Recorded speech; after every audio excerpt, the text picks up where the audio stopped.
Hey guys, this is Dr. Hamas Tang, and today I want to give you my final review here of a phone that I've been using for the past 1 month, and it is the OnePlus Nord 3. So I do have a lot of thoughts and opinions that I do want to share with you guys because I think that this phone is one of the best phones to get in 2023 because of the price. Here in Malaysia, this does go for 21.99 ringgit Malaysia, which is at about the $450 to $500 mark.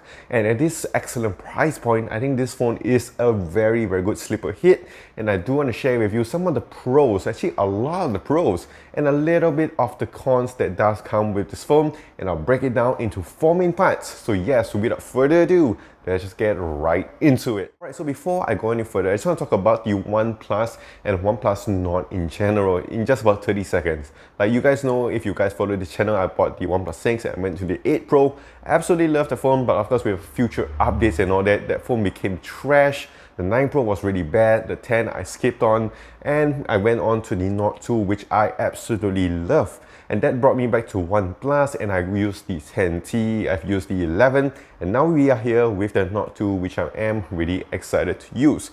And yes, I've got a lot of things that I do want to share with you guys. So the first main thing I want to talk about here is the holding experience. So the holding experience does cover the build and design, the material, and just basically how it feels in hand. And what I can say about that is that yes, it feels really nice. I mean, that's what she said.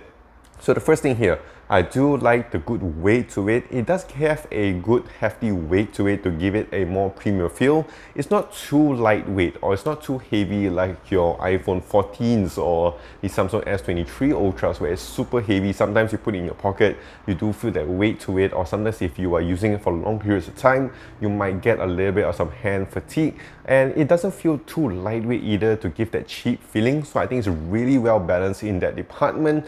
And one thing I like about this phone is of course the squared sides that you're gonna have over here. If you guys follow this channel, you guys know I am gassed whenever I have a phone with some squared sides. Maybe it's because of like the phones like the iPhones or the Samsung S23 Ultras, and maybe this phone here does follow that kind of trend and does give it more of a premium feel. But I just like how it feels in hand. It feels more comfortable. It gives me an extra sense of grip when I'm actually using this phone, so it feels more secure in my hand, feels more comfortable in my hand as well. And one thing I like about this is that sometimes you can actually prop it up on the table, on a flat table, and it can stand by itself without any other phone stands, which I actually find it really nice and interesting to do.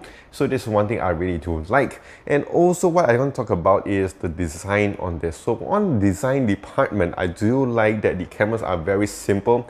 Yes, it's maybe a little bit boring. Maybe, of course, if you see a lot of phones in your shopping malls or whatever, you see that this doesn't stand out. Like the cameras on the back, I do admit it doesn't stand out. It's pretty blunt and pretty generic, but I do like the minimalistic approach over here. You still have your triple camera setup, and of course you have your OnePlus logo at the center here as well. And I do like the color. It's very nice and clean as well. But on the back here, it is very glossy and you're gonna get a lot of fingerprints with this phone. And of course, sadly here, we don't have a phone case right off the box.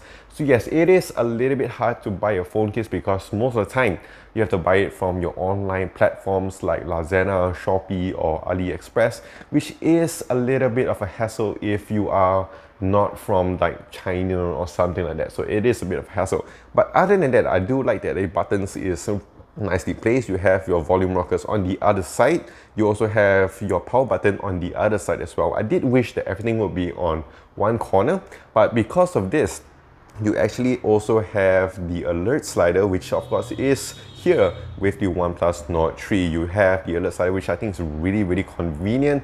They did take it out with the OnePlus 10, but they reintroduced back with the OnePlus 11, and I'm really glad that we have it here with the Nord 3 as well. So yes, all in all, in terms of the holding experience, what I can say about this is that it's really solid, and for a rating, I would give it a nice 8 out of 10. Okay, so now we're going to talk about the viewing experience. So this covers the display, the speakers, and the haptics as well. Over here, we have a nice 6.7-inch AMOLED display, 120Hz, 1 billion colors, HDR10 Plus support, and yes, overall, it's just really, really good.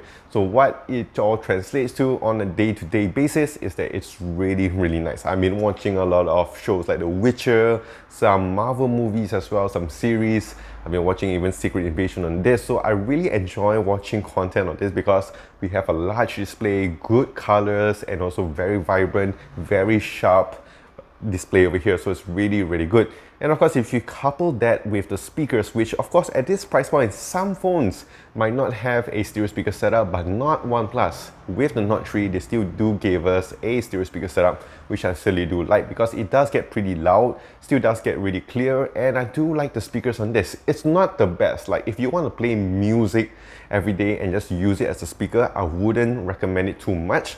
But if you're just watching show by yourself, you just want to use the speakers for yourself, I think the stereo speakers with that large display is really, really good and really helpful. So it does add to that viewing experience. When we talk about the haptics on this, it's not the best. Normally, I would just put it on the lowest end. So it does give me a little bit of some haptics over here. Not very premium like your Samsungs or your Apples, but it's still really, really good, and I do like the haptics when I'm doing my gaming sessions and also scrolling through social media. And for that, the rating I would give for the viewing experience is a solid 8 out of 10. Next up here, I do want to talk about the user experience, and this covers the hardware and the software experience that comes with the Note 3. So all in all, yes, we have the MediaTek 9000. It's not your Snapdragon, we all know about that, but it is still a flagship processor from a very reliable company. We also do have 12 gigs of RAM right off the box. You can expand it with 7 gigs of the RAM expansion feature, and of course you have 256 gigs of storage. Of course you can in certain countries get the 512, but I think 256 gigs is still more than enough for a lot of people. And how that translates to an everyday usage, I think is really, really nice. I've been switching in between a lot of apps, like between my social app into my work emails and going on to some games, and I never really noticed a lot of refreshes or restarts or any lags or whatsoever. It works really, really nice, very fast, very snappy, and it could be helped by the Oxygen OS you can get over here. Yes, it's Color OS Lite in the short form because it's very similar to Color OS as we all know, but it's of course a little bit toned down, a little bit cut off from the Oppo side of things, but I really do like it. We still have a lot of features like your always on display, some nifty features here and there which some people would not use in the end of the day anyway. People like who used to use OnePlus phones, they like a more kind of simple approach, more minimalistic approach. So I do like that the Oxygen OS on this is still fairly simple. Yes, you're not going to get the full OnePlus experience that we all know, but all in all, I think it's still really nice. And for a guy that uses a lot of Android phones, I still do enjoy the whole experience that comes with the OnePlus phones. So all in all, I think the whole user experience for me, personally, I will give it a rating of 8 out of 10. Alright, so last but not least, we are going to talk about the camera experience that comes with the OnePlus Nord 3. And yes, I know, OnePlus phones haven't been really great with their cameras. They haven't been known to give you exceptional cameras in their history. And it does kind of follow through here with the OnePlus Nord 3. But what I can say about this is that over the years, you know, the average bar has been going up higher. That even if I say it's average, it's still really good for most people unless you're going to compare it to like your iPhones, your Google Pixels, or your S23s and all that. So I can say that this camera over here is a good reliable average. Like if you're taking daily shots like on the outside with plenty of light, you're going to get really good and crispy shots. Even the ultra wide here works really, really well. A little bit of some distortion here and there, but I think the colors and the details come out really, really nice. Dynamic range as well on my skin tones, or when it comes to the shadows of the objects and all that, comes out really, really nice with the cameras over here. When I'm taking portraits, either when it comes to selfies or other portraits, I do like it as well. Edge detection is really nice, but of course not as accurate and not as dramatic as the other phone companies as you would expect. When it comes to night mode, it is pretty decent, I would say, but sometimes I think the shutter speed when it comes to it is a little bit too fast for my liking. I did wish that they could just give it a little bit more